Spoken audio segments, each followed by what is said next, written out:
Kita beralih ke informasi lain, Saudara. Menteri Keuangan Purbaya Yudi Sadewa meluruskan isu adanya pengenaan pajak tambahan bagi platform pasar digital atau marketplace. Purbaya menegaskan kebijakan tersebut hanyalah penerapan PPN yang setara guna menciptakan keadilan bagi pelaku usaha konvensional.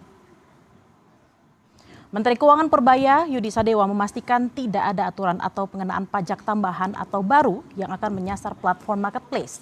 Purbaya menjelaskan kebijakan yang akan berlaku bukanlah pajak tambahan, melainkan penertiban pembayaran pajak pertambahan nilai atau PPN yang selama ini tidak dibayarkan oleh sejumlah pelaku usaha digital.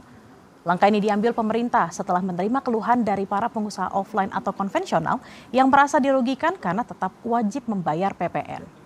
Aturan yang rencananya akan mulai diberlakukan pada 1 Juli diharapkan dapat menciptakan kondisi pasar yang seimbang bagi seluruh pelaku usaha di Indonesia.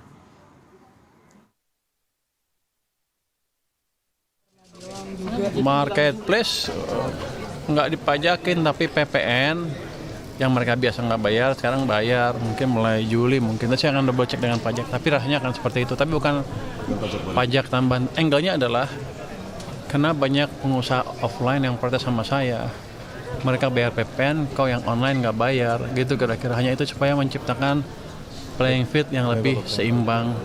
Mulai 1 Juli, Pak. Sepertinya itu.